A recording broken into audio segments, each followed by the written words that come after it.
I was sitting at my daughter's kitchen table when my phone buzzed with a security alert from the lake house. Motion detected, 11:47 p.m. I almost ignored it. Probably a raccoon on the deck. Then I opened the app. The camera showed my front door. A man stepped into frame, calm as you please, sliding a key into my lock. Not a locksmith, not police, Victor Caldwell, HOA president. The timestamp blinked in the corner while he pushed my door open and walked inside like he owned the place. 2 board members followed, flashlights cutting across my living room walls. I turned up the volume, boots on hardwood, Threcker's opening. One of them laughed. I rewound it 3 times, hoping I'd misunderstood. No smoke, no water pouring from the ceiling, no emergency vehicles outside, just 3 grown men inside my private home. The next morning, Caldwell left a voicemail. "Emergency authority under HOA bylaws," he said smoothly. What Mr. Caldwell didn't know was that I'd spent 30 years writing compliance protocols for the federal government, and I knew exactly what bylaws can't override, so I didn't call him back. I pulled out my closing binder instead. I'm not a dramatic man. 30 years with the Army Corps of Engineers trains that out of you. You learn to measure twice, document everything, and never raise your voice when a quiet memo will do more damage. Since retiring, my life has been simple. Coffee before sunrise, dock lines checked twice, lawn edged clean enough to make the neighbors nod when they walk their dogs. I bought the lake house for peace. After my wife passed, I needed still water more than city noise. The place wasn't an investment, it was a promise. One day my granddaughter would learn to fish off that dock. Before I signed the closing papers, I read every page of the HOA covenants, highlighted them, cross-referenced them with state statute. There was one clause about emergency access to prevent imminent harm.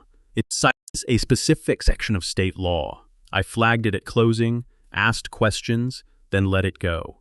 Figured it would never matter. But I remember details for a living. Proprietary lines matter, and so do legal ones. Victor Caldwell, on the other hand, preferred lines that moved, depending on who was standing on them. Victor Caldwell liked to arrive late to meetings, black SUV, polished shoes, sunglasses still on even after sunset. He'd walk in with that relaxed developer smile, like the neighborhood was just another one of his projects. At board meetings, he spoke in smooth, patient tones, the kind that sound reasonable until you realize you're being talked down to.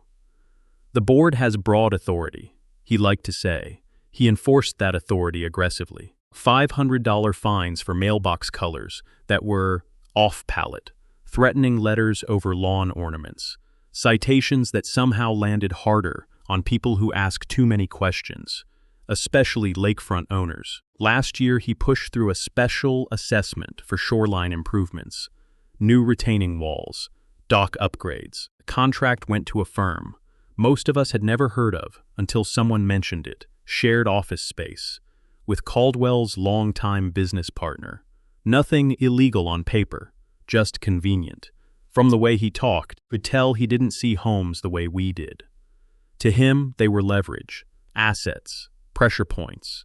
And apparently, mine had become one. 2 days after the footage, his official explanation arrived in writing. The letter arrived by certified mail.law. Suspected unapproved structural modifications to dock foundation, posing safety risk to common shoreline. I read it twice, then walked out to the dock, even though I already knew the answer. The wood was solid under my boots. The pilings had been reinforced 6 months earlier, with county permits, stamped drawings, and a final inspection signed off by a man who'd worked that department for 20 years. There was no safety risk. The notice included a $1,000 fine, effective immediately. If unpaid within 10 days, the board would pursue a lien. It also accused me of obstruction of a lawful board investigation. That phrase stuck with me. Back inside, I opened the HOA binder and flipped to the emergency access clause. I read it slowly. Reasonable belief of imminent danger, immediate threat to common property. Notice when practicable. None of it applied. No storm, no structural failure, no phone call. Then I noticed something most homeowners wouldn't. A secondary reference buried in smaller print, acknowledging that nothing in the bylaws superseded state criminal trespass statutes. Interesting. Caldwell had cited authority. But authority has edges, and he'd just stepped over one. So I stopped rereading documents and started preserving evidence. I downloaded everything. Not the grainy app version, the full resolution files straight from the system hub. Video and audio. I copied them to an external drive, then uploaded encrypted backups to the cloud, checked timestamps, verified metadata, documented the chain of custody like I used to on federal projects. Then I listened, cabinet doors opening, one of them whistling low at the lake view. And then Caldwell's voice, casual, almost amused. "We need leverage." Another board member chuckled. Something about the shoreline variance vote coming up. Then a line that made me sit back in my chair. "If he won't approve it, we'll make him." They didn't know the kitchen camera captured clean audio from across the room. I didn't react. I just labeled the file and saved a transcript. The next morning I called a local property attorney. Older guy, straight shooter. I told him exactly what happened and sent a short clip. He was quiet for a few seconds. "Daniel," he said finally, "that's not just a civil HOA dispute. That's potentially criminal trespass." He paused again. "If there's intent beyond inspection coercion, financial pressure, this could escalate." Intent. That word settled heavy. I could have filed suit that week. Instead, I decided to attend the next HOA meeting. The clubhouse smelled like burnt coffee and lemon disinfectant.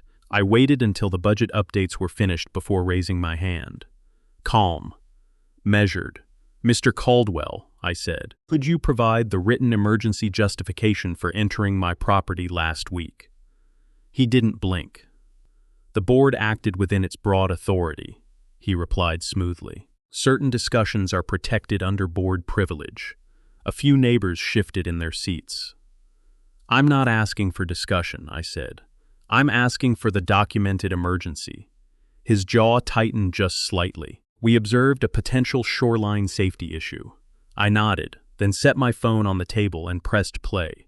Muted video. The room saw my kitchen, my hardwood floors, 3 men with flashlights moving through my home at midnight.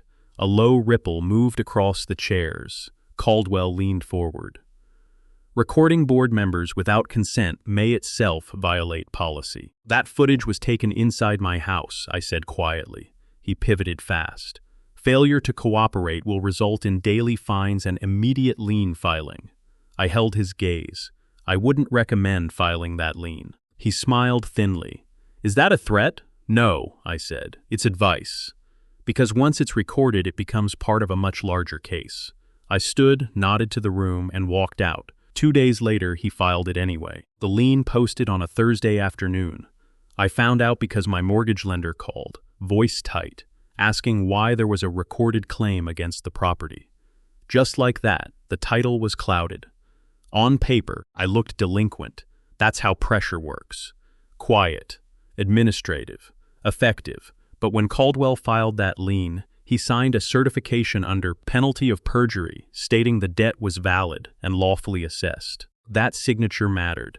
I gathered everything: permits, inspection approvals, violation letters, bylaws, security footage transcripts, and sent a formal complaint package to the State Attorney General's Consumer Protection Division. Not emotional. Structured. Allegations included unlawful entry, fraudulent lien filing, a pattern of coercive enforcement tied to financial benefit through the shoreline contracts. Then nothing happened. Weeks passed. The lake stayed calm. Neighbors avoided eye contact. Caldwell continued issuing notices like nothing had shifted. Even I wondered if I'd overplayed my hand. Then one morning, 2 investigators called, asking for original media files and a sworn statement. Their tone wasn't casual. They wanted the unedited audio, the part I hadn't played at the meeting. That's when I knew this was about to change. I met the investigators at my dining room table. No theatrics, just laptops, notepads, and a portable drive. I told them the clip I played at the meeting was edited for length. Then I opened the full file. We listened in silence, footsteps, cabinet doors, a low laugh. Then Caldwell's voice, clear as day. If we pressure him, he'll either sell or approve the shoreline expansion. One of the investigators stopped the playback and rewound it, played it again. This time he wrote the sentence down word for word. There it was. Not an inspection, leverage. Within a week, subpoenas went out for HOA financial records, bank statements, vendor contracts, internal emails tied to the shoreline project. The pattern didn't take long to surface. Special assessment funds had been routed to a contractor, partially owned by Caldwell's longtime business partner. Violation letters and fines disproportionately targeted lakefront owners who had resisted expansion plans. What started as trespass was now circling something heavier: potential fraud, abuse of authority, coercion for financial gain. For the first time since that night, I felt the current shift. This wasn't about my dock anymore. And when that happens, public accountability isn't far behind. The meeting was advertised as Budget Transparency Night. Folding chairs filled faster than usual. People sensed something. Caldwell stood at the front in a tailored blazer, flipping through slides about shoreline improvements and rising maintenance costs. He looked confident, polished. Halfway through his presentation, the clubhouse door opened. Two individuals stepped in dark suits, leather folders, state seal embossed in gold. They didn't raise their voices. They didn't need to. One approached the front table and handed Caldwell a document. "We're here on behalf of the State Attorney General's office," she said evenly. "This is formal notice of an active investigation." You could hear the air shift. Caldwell's smile held for about 3 seconds too long. Then it faded at the edges. Whispers moved through the room as residents learned, piece by piece. Forced entry under false pretenses. A lien filed under penalty of perjury. Financial conflicts tied to the special assessment. No accusations shouted. Just facts read calmly into the record. I didn't speak. I stood near the back wall, hands folded, listening. Caldwell glanced at me once. Not angry. Just calculating priority lines matter. And when you cross enough of them, eventually someone with a badge notices. The investigation didn't end that night. It was only beginning. It took 8 months. Investigations move slower than anger, but they move. Caldwell resigned before the formal findings were released. The letter cited personal reasons. The timing said otherwise. The Attorney General's office announced civil penalties tied to fraudulent lien filings and undisclosed financial conflicts. The lien against my property was voided and removed. A restitution fund was established for homeowners who'd paid improper fines connected to selective enforcement. The trespass charge didn't end in handcuffs. It ended in a plea agreement, admission, probation, mandatory ethics compliance oversight. Public record. The board was restructured under court supervision. New policies required 24-hour documented notice for property entry, independent review of emergency claims, full vendor disclosure for major contracts, procedures, paperwork, guardrails. I was offered a settlement beyond my legal fees and documented damages. I declined anything extra. This was never about a payout. It was about a line being crossed and then redrawn. By the time the dust settled, the lake looked the same, but the air felt different. And that's when I started thinking less about winning and more about what kind of community we were leaving behind. A few months later, I hosted a barbecue down by the water. Nothing fancy. Folding tables. Burgers on a charcoal grill. A kind of smoke that hangs low and smells like summer. Kids ran along the shoreline with fishing poles twice their size. Someone brought a portable speaker. Laughter carried across the dock where the whole mess had started. Neighbors who hadn't spoken in months stood shoulder to shoulder, comparing bait and weather patterns.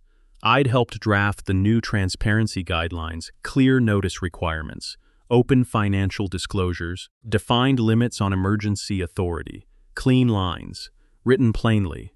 A few people asked me to run for board president. I shook my head. "You don't fix power by grabbing it," I told one of them.